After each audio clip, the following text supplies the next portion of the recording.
Bonjour à tous, j'espère que vous allez bien et que vous passez un bon week-end. Alors, ce dimanche, on va parler des contrats futurs, donc les contrats à terme. C'était une question justement que je vous avais demandé. Est-ce que vous seriez intéressé par une vidéo pour vous expliquer un petit peu qu'est-ce que sont les contrats futurs, qu'est-ce que c'est en fait que le CME, qu'est-ce que c'est que BACT. Je pense qu'il y a pas mal de questions qui se posent par rapport à tout ça. Est-ce que justement le CME est en train également de manipuler le marché du Bitcoin? Écoutez, on va voir ça dans cette vidéo.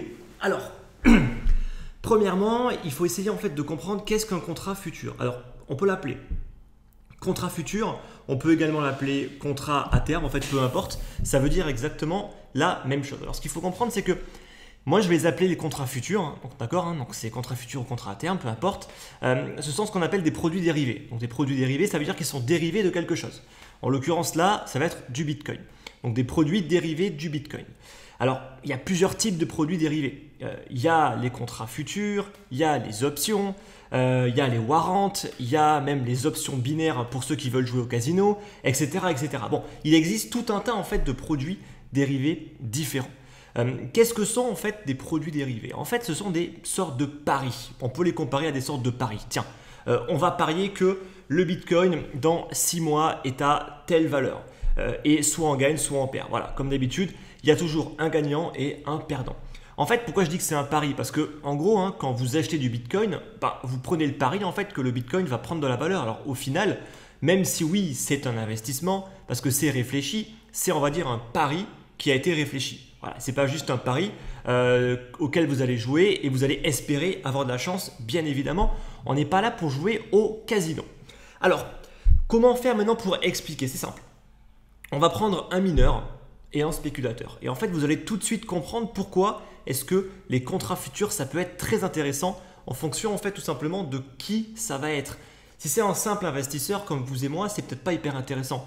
Si c'est un gros investisseur, c'est peut-être intéressant. Si vous êtes un gros mineur, c'est peut-être également intéressant pour vous. Alors, si je mets à la place d'un mineur, qu'est-ce qu'il veut faire?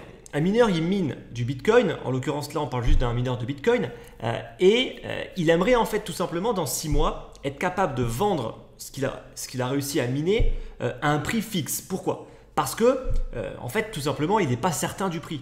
Il y a une incertitude par rapport au futur, ce qui est normal en fait. Et donc, il va essayer en fait de se rassurer en essayant en fait tout simplement de trouver un compromis avec un investisseur qui souhaite également acheter du Bitcoin à un prix fixe dans 6 mois. Donc, imaginez qu'on ait un mineur qui souhaite vendre du Bitcoin dans 6 mois à 8 000 $. Donc lui, il pense qu'il y a beaucoup de chances pour que le Bitcoin soit en dessous de 8 000 $. Il a besoin en fait de se couvrir. Et donc, qu'est-ce qu'il va faire? Il va essayer en fait de trouver un investisseur, un spéculateur, peu importe, qui désire acheter du Bitcoin dans 6 mois à 8 000 $. Donc lui, il veut les vendre et bien évidemment, il faut trouver une personne en contrepartie qui va être capable de les acheter. On ne peut pas juste vouloir vendre, il faut qu'il y ait toujours une personne derrière qui les rachète. Et donc, c'est ça en fait un contrat futur. C'est le mineur qui va dire, voilà, moi, je te vends dans 6 mois un Bitcoin à 8 000 $. Et il y a un spéculateur en face qui va accepter en fait le contrat et qui va lui dire « Ok, moi dans 6 mois, je m'engage contractuellement à t'acheter ton Bitcoin à 8 000 $. Vous l'aurez compris, dans l'histoire, il y a forcément un gagnant et un perdant. Alors, même si je tends à dire qu'au final, le mineur est plus gagnant quoi qu'il arrive. Mais ça peut se discuter. Alors, dans 6 mois, qu'est-ce qui se passe? Eh bien, regarde le prix du Bitcoin, à combien est-ce qu'il est? Imaginez en fait que le prix du Bitcoin soit supérieur à 8 000 $. Bon, mais là, qui est-ce qui a fait une bonne affaire? Ce n'est pas le mineur, c'est le spéculateur. Parce que le spéculateur va être capable d'acheter un Bitcoin dans 6 mois à 8 000 $ alors qu'il en vaut plus sur le marché. Donc ça veut dire que le spéculateur, il pourra juste acheter son Bitcoin et le revendre tout de suite avec une plus-value sur le marché du spot trading. Donc le spot trading, c'est le marché secondaire classique où vous allez pouvoir acheter du Bitcoin, comme par exemple sur Binance, Kraken, Coinbase, Bitstamp, ce que vous voulez. Et donc là, c'est le spéculateur qui est carrément gagnant. Mais dans le cas inverse où en fait effectivement le Bitcoin a baissé et il est à 6000 $. Et bien là malheureusement en fait le spéculateur lui s'est engagé contractuellement à acheter en fait le Bitcoin à 8000 $. Donc il va faire une perte. Alors c'est une perte théorique, mais il fait une perte parce qu'il aurait pu acheter du Bitcoin à 6000 $, mais vu qu'il s'est engagé, il va l'acheter à 8000. Donc là il va faire une perte et le gagnant dans l'histoire c'est le mineur. Parce que le mineur lui va vendre plus cher que le prix du marché. Alors en fait, pourquoi je dis que le mineur il y gagne peu importe le scénario, c'est parce qu'en fait le mineur lui va calculer, il ne va pas donner un chiffre au hasard, il va dire ok, moi pour que mon activité se passe bien, il faut que je vende mon Bitcoin dans 6 mois à tel prix. Que le prix du Bitcoin augmente ou il baisse, peu importe. Ce qui compte c'est qu'au final son activité soit pérenne. Et donc, même si au final il va vendre son Bitcoin moins cher que le prix du marché, c'est pas grave parce qu'il va quand même le vendre avec une plus-value pour être capable de couvrir ses frais opérationnels. Donc, mine de rien, oui, il aurait pu gagner un petit peu plus, mais il s'est vraiment couvert en fait d'une incertitude par rapport à une baisse du prix. Et ça, c'est hyper important. Donc, les contrats futurs, principalement, ça sert en fait de couverture. Et en anglais, on appelle ça se hedger.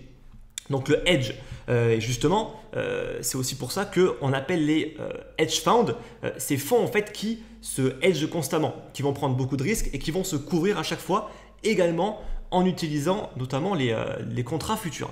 Donc là, je ne vais pas forcément rentrer plus dans le détail par rapport à ça, mais en tout cas, voilà, il faut bien comprendre cette notion de hedge, de devoir se couvrir. Maintenant, je pourrais vous donner un deuxième exemple. Un deuxième exemple, ça va être un gros investisseur, une personne qui a acheté beaucoup de Bitcoin parce qu'il pense que le Bitcoin va prendre de la valeur. Bon, en général, on ne va pas acheter en fait beaucoup de Bitcoin si on pense qu'il va perdre de la valeur. Donc, il a beaucoup de Bitcoin, mais il aimerait en fait se couvrir d'une incertitude à un instant précis. Par exemple, imaginons qu'un investisseur qui a 10 000 Bitcoins, peu importe, il a peur en fait que durant le halving, son porte-monnaie perde trop de valeur parce qu'il spécule que c'est un événement qui est incertain, personne ne peut prédire ce qui va se passer et il a envie en fait de se couvrir de cette incertitude. Et bien qu'est-ce qu'il va faire? Et bien en fait, il va tout simplement vendre à découvert sur un contrat à terme. Il va vendre à découvert du Bitcoin sur un contrat à terme. Pourquoi est-ce qu'il fait ça? Parce qu'en fait, tout simplement, si le Bitcoin prend de la valeur le jour du halving, et bien en fait, il se sera couvert du risque que le Bitcoin baisse. Mais au final, sa couverture qui va lui coûter de l'argent, parce que vouloir vendre à découvert du Bitcoin, ça coûte de l'argent, ça va être compensé en fait par la prise de valeur de son porte-monnaie qui est lui-même en Bitcoin. Donc au final, il aurait pu gagner, mais vu qu'il s'est hedgé, il s'est couvert, au final, il revient à l'équilibre. Mais là où c'est encore plus intéressant, c'est que si le Bitcoin baisse, si effectivement lors du halving, le Bitcoin perd 10%. Mais en fait, qu'est-ce qui va se passer? Exactement la même opération. Vu que l'investisseur a pris une position vendeuse, il va gagner de l'argent sur sa position vendeuse, il va perdre de l'argent théorique sur la valeur de son porte-monnaie Bitcoin et donc il va être capable de rééquilibrer une fois de plus. Donc en fait, il a pu maintenir la valeur en dollars de son porte-monnaie Bitcoin, peu importe si le Bitcoin prend de la valeur ou il perd de la valeur. Et c'est ça en fait le principe de se hedger. Donc vous voyez qu'au final, on peut être un gros investisseur, on peut être un mineur, on peut vraiment avoir besoin d'utiliser des outils comme donc les contrats à terme qui sont donc des produits dérivés. Donc là maintenant, je pense que vous comprenez un petit peu. Maintenant, la deuxième raison, c'est l'effet de levier. Pourquoi? Parce qu'en fait, quand l'investisseur il prend le pari, il n'a pas besoin d'avoir physiquement des bitcoins. Et encore moins d'avoir besoin d'avoir physiquement même l'argent au final. C'est juste un contrat. Et un contrat, on peut le faire en disant très bien, écoute, donc moi je veux vendre, non pas, je veux vendre un bitcoin dans 6 mois, mais si on veut prendre du levier pour multiplier en fait le gain, et on peut. On pourrait très bien dire en fait voilà, on multiplie au final le gain et les pertes par 5, par 10, par 15, par 20, 25, 100, ce que vous voulez. Au final, on peut mettre ce qu'on veut en fait sur le contrat. Après bien sûr, il faut le respecter et bien évidemment, il y a aussi des règles qui encadrent ces types de contrats. On ne peut pas en fait faire non plus n'importe quoi. Alors bon, ça on verra que dans la pratique au final, il y a des plateformes qui émettent des contrats qui sont non régulés, des plateformes qui sont basées en fait par exemple aux Seychelles, aux îles Vierges britanniques, qui sont régulées en fait par personne et qui font concrètement ce qu'elles veulent, et d'autres comme par exemple le CME qui sont basées aux États-Unis et qui sont régulées par la SEC. Donc là c'est complètement différent. Et justement, ça, on va en parler un petit peu après. Donc, voilà un petit peu en fait pour les contrats à terme. Et ensuite, quand un contrat a été émis, en fait, on peut l'échanger ce contrat. Pourquoi? Parce qu'en fait, tout simplement, si le mineur a besoin en fait d'argent, si le mineur ne peut pas attendre 6 mois, mais il veut vendre le contrat au bout de 3 mois, il peut le vendre. Alors, il pourra le vendre soit avec une plus-value, soit avec une moins-value, en fonction du prix du Bitcoin au moment où il veut le vendre, bien évidemment. Si c'est avantageux, d'accord, pour le mineur, donc par exemple, si le prix du Bitcoin il est en dessous des 8000 $, une personne qui va acheter un contrat qui lui donne un Bitcoin à 8000 $, il sera hyper intéressé en fait. Par contre, si le Bitcoin a pris trop de valeur, il a plus de 8000 $, en fait, personne ne serait intéressé d'acheter un Bitcoin à 8000 $. Et donc là, en fait, le mineur devra vendre son contrat moins cher. Et c'est comme ça en fait que le prix du contrat il évolue au fil du temps. Et plus l'échéance approche, et au final, plus on aura la valeur finale du contrat. Parce que la valeur finale, mine de rien, va prendre en compte donc le fait d'acheter un Bitcoin à 8000 $ avec une plus ou une moins-value. Voilà. Donc c'est en fait comme ça que les contrats, que la valeur en fait des contrats évolue. Mais la valeur du contrat, donc elle évolue par rapport à quoi? Elle évolue en fait par rapport à la valeur du Bitcoin sur le spot trading.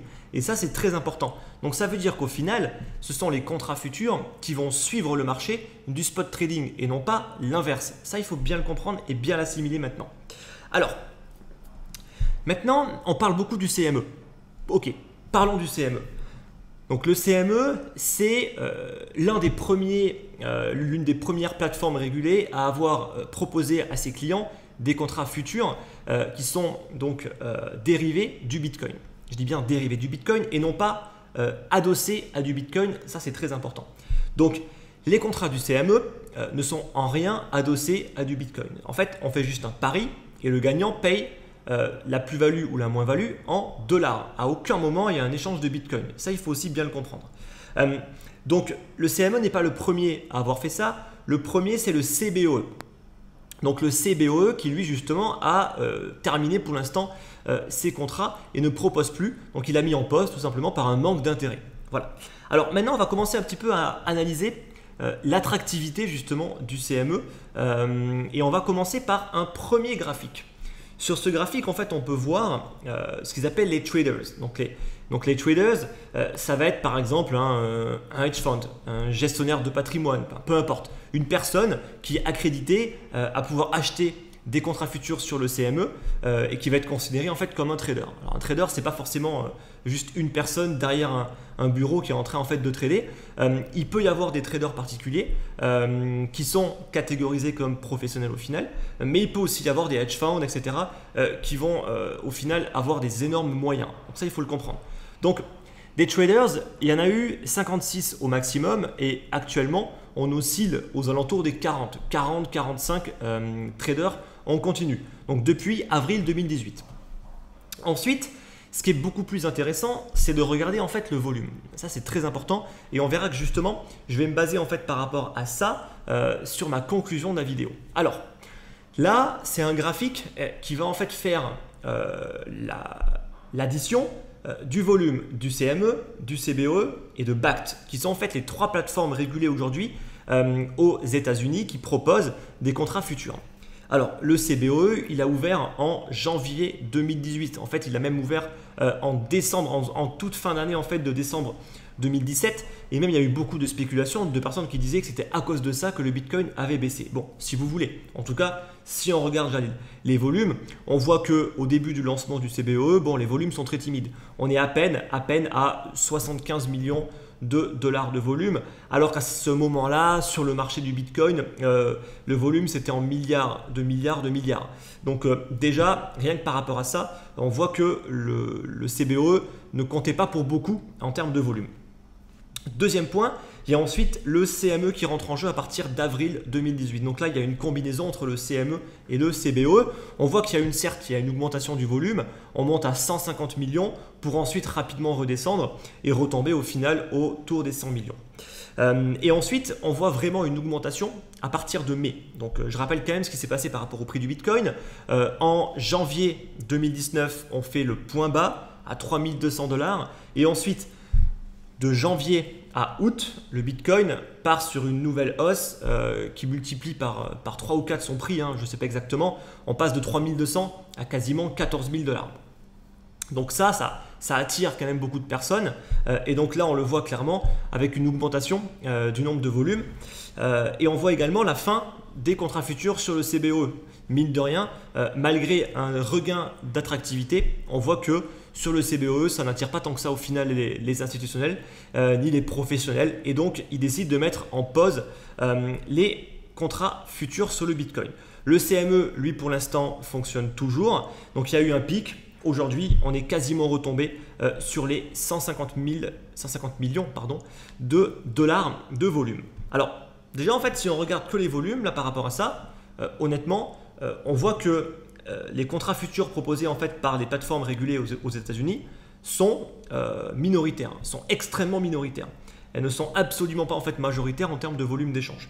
Autant sur le spot trading que sur les autres plateformes qui proposent des contrats futurs, comme par exemple BitMEX, Bitflyer ou même Bitfinex. Maintenant, on va un petit peu se pencher sur Bakkt. Alors Bakkt, la principale différence aujourd'hui avec Bakkt, c'est qu'il va proposer en fait des contrats futurs qui sont adossés à du Bitcoin. Et donc, il n'y aura pas que des échanges en dollars, mais il pourra également y avoir des échanges en Bitcoin, ce qui impliquera des achats sur le spot trading ou des ventes de Bitcoin. Donc, ça pourrait avoir une incidence supplémentaire sur le prix du Bitcoin sur le spot trading.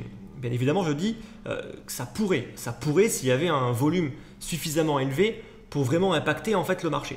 Aujourd'hui, bon, si on regarde là le graphique de l'intérêt de Bakkt depuis son lancement, alors au début, Bakkt, beaucoup de personnes étaient là à dire ouais c'est un flop, etc. Bon, je vous rappelle juste que quand il y a des nouveaux produits pour les institutionnels, ils vont pas juste comme ça se jeter en fait dessus. Un petit peu du mal là. Se jeter dessus. Ils vont d'abord y réfléchir longuement avant d'investir une partie de leur porte-monnaie en fait dans du Bitcoin. Donc c'est quand même normal au final que tout le monde ne s'est pas jeté sur Bakkt le jour du lancement. Ça va prendre du temps, ça va croître, ça mettra un peu de temps à croître. On voit déjà que depuis le mois, on va dire de fin octobre, il y a quand même une augmentation de l'intérêt. Alors c'est aussi allé avec l'augmentation du prix du Bitcoin, bien qu'en octobre au final l'augmentation était déjà en fait terminée vu qu'on était plus dans un déclin.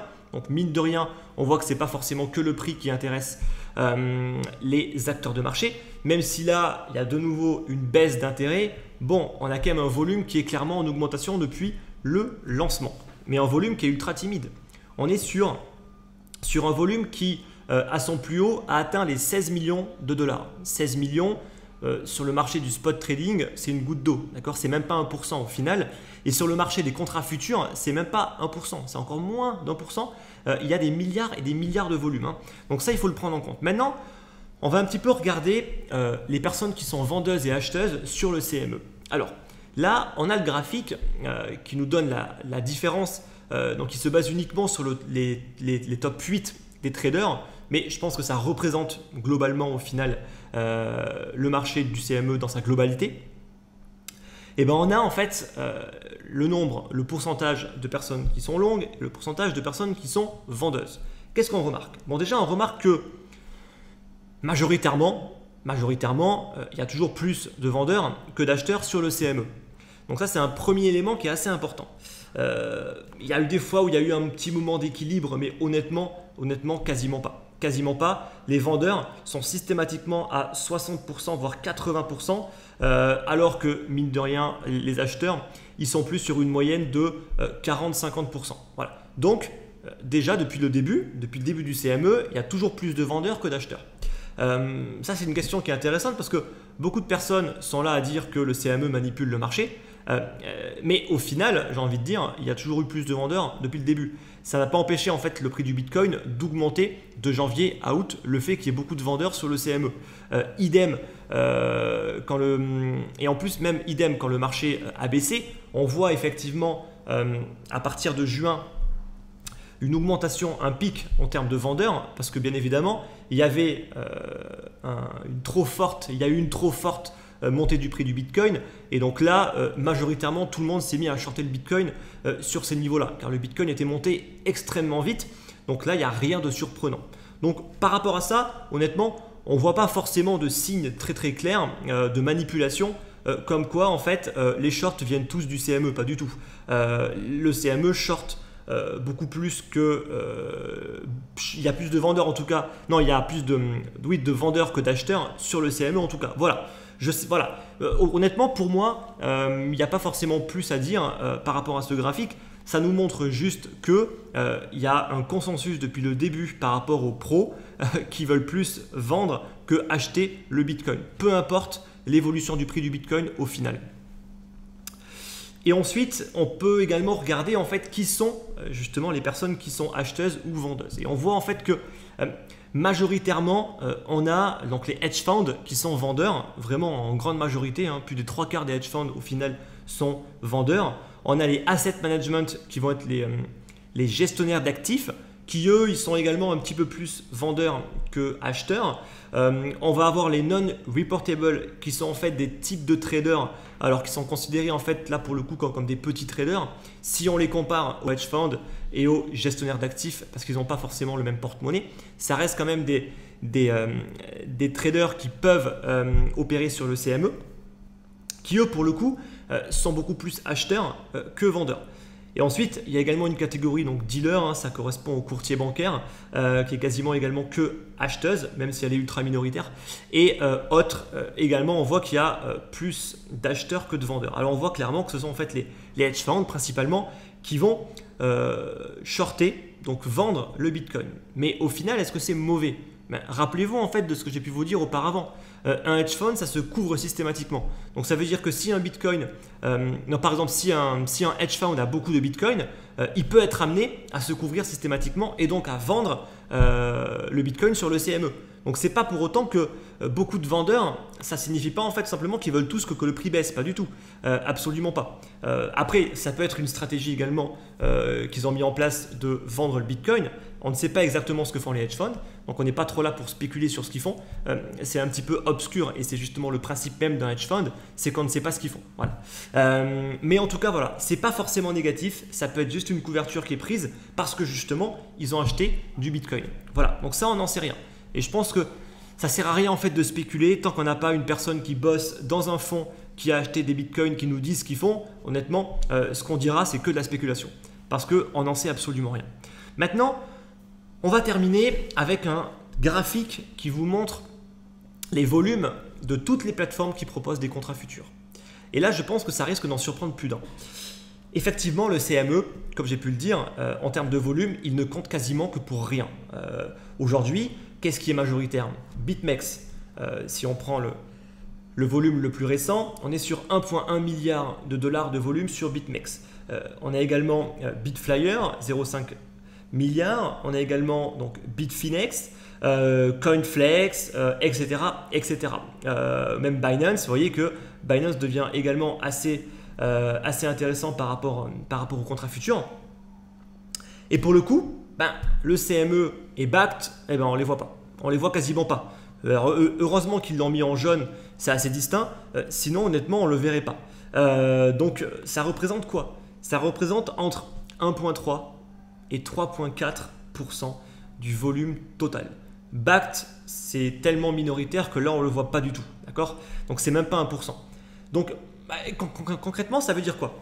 Ça veut dire que comment est-ce que vous voulez en fait qu'un marché qui soit aussi peu liquide et qui ait aussi peu de volume comparé au reste du marché puisse impacter d'une manière ou d'une autre le marché du Bitcoin et le marché du spot trading? En général, en fait, sur la manipulation, il faut quand même qu'il y ait un volume qui suive. Effectivement, en fait, quand on parle de la manipulation, par exemple, de l'or, en fait, les contrats futurs sont majoritaires en termes de volume sur l'or. Donc oui, ça peut avoir un impact, effectivement, sur le prix de l'or. Mais quelque chose qui représente si peu en termes de volume, moi, j'ai un peu du mal à comprendre comment est-ce qu'il pourrait impacter autant le prix du Bitcoin. Voilà, j'ai beaucoup de mal. Encore que BitMEX manipule le marché, ça on pourrait en parler, justement on va un tout petit peu en parler. Parce qu'il représente quand même un pourcentage qui est quand même beaucoup plus important que ce que représente le CME. Donc Le CME, est-ce qu'on n'en parle pas trop? Est-ce qu'on leur fait pas trop de publicité au final pour pas grand-chose? C'est une question qui pourrait se poser. Maintenant, par rapport au CME, il y a aussi un sujet que j'aborderai en fait dans une autre vidéo, sinon cette vidéo va durer 1 heure.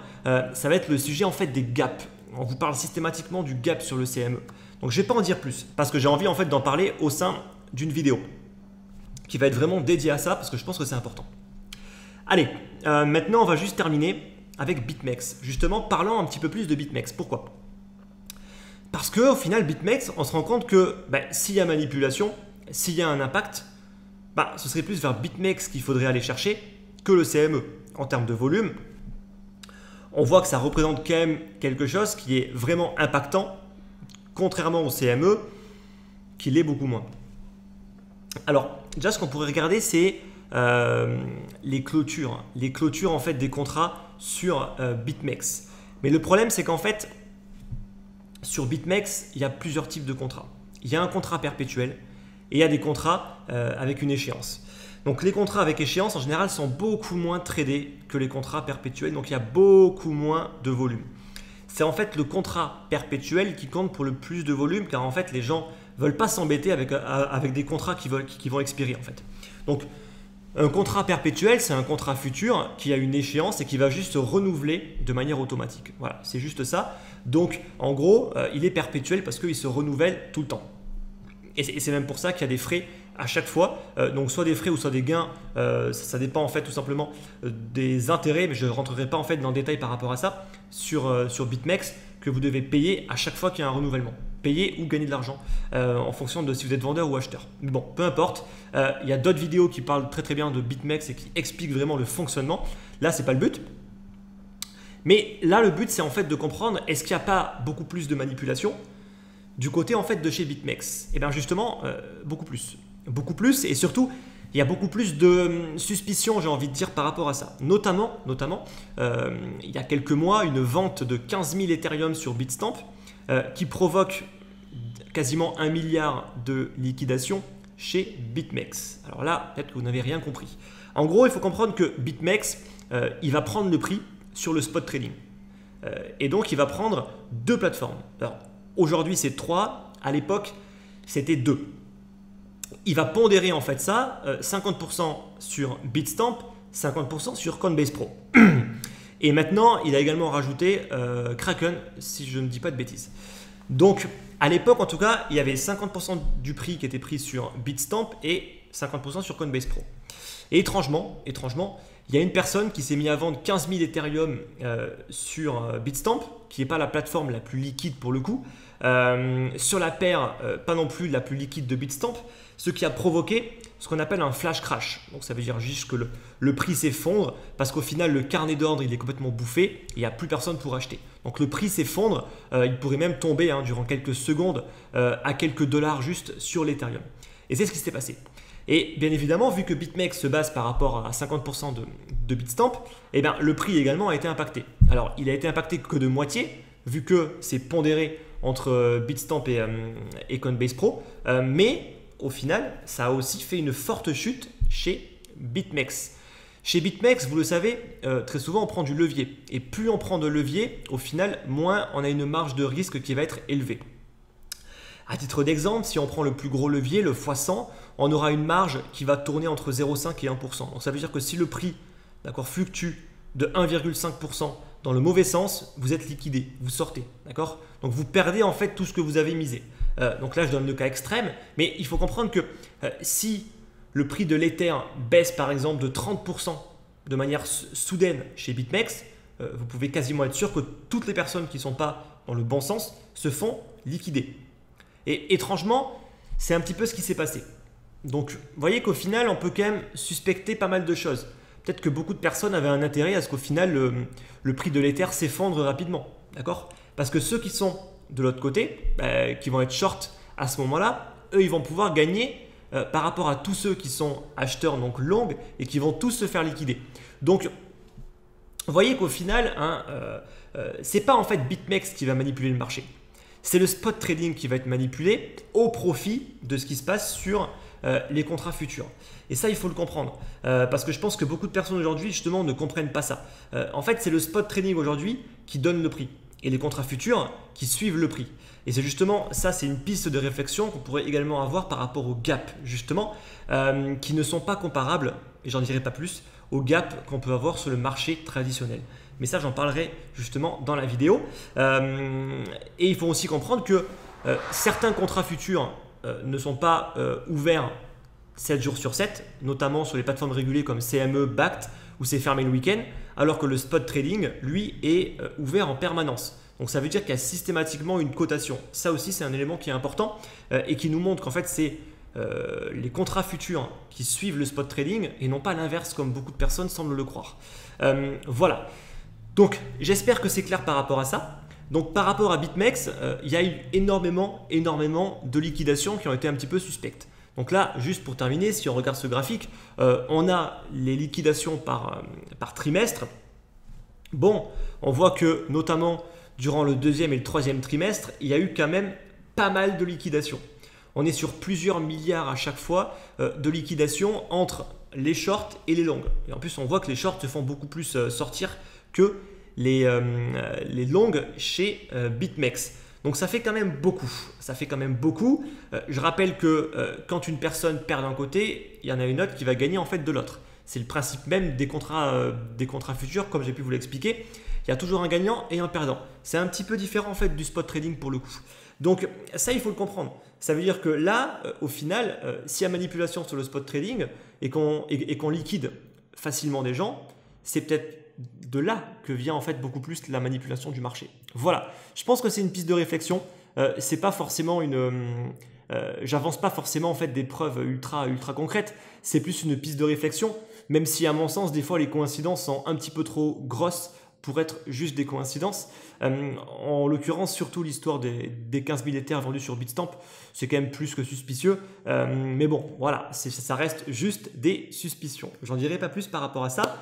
Façon BitMEX, c'est pas une plateforme que je recommande. Honnêtement, si on veut aujourd'hui prendre du levier et utiliser des contrats futurs, il y a des plateformes régulées comme Kraken par exemple, ou même au final pas forcément régulées, mais beaucoup plus legit comme Binance Futures. Plutôt que de passer par une plateforme qui est basée aux Seychelles, comme BitMEX, bon, c'est pas forcément ce que je recommanderais le plus. Idem, par exemple, pour la plupart de toutes les plateformes que j'ai pu vous présenter par rapport au volume, Bitfinex, Bitflyer, BitMEX, etc. En termes de régulation, honnêtement, c'est pas hyper rassurant. Donc, moi, je vais quand même plus vous conseiller de partir sur des plateformes comme Kraken, comme Binance, voire même si vous le pouvez, le CME ou BACT, mais bon, pour l'instant, il n'y a pas non plus beaucoup de volume. Voilà, bon, j'espère que c'est clair. Alors maintenant, j'espère que les contrats futurs, c'est clair dans votre tête, que vous comprenez comment ça se passe. J'espère que c'est clair par rapport au CME. Donc, je ferai une prochaine vidéo sur les gaps pour parler spécifiquement des gaps du CME parce qu'on entend beaucoup de choses par rapport aux gaps. On entend beaucoup de choses par rapport au CME, par rapport à la manipulation que ça pourrait avoir. Je pense que là, j'ai essayé en fait d'y apporter une réponse le plus objective possible. Maintenant, je ferai une prochaine vidéo pour parler des gaps plus précisément. J'espère que cette vidéo vous a plu. J'espère qu'elle n'était pas trop longue.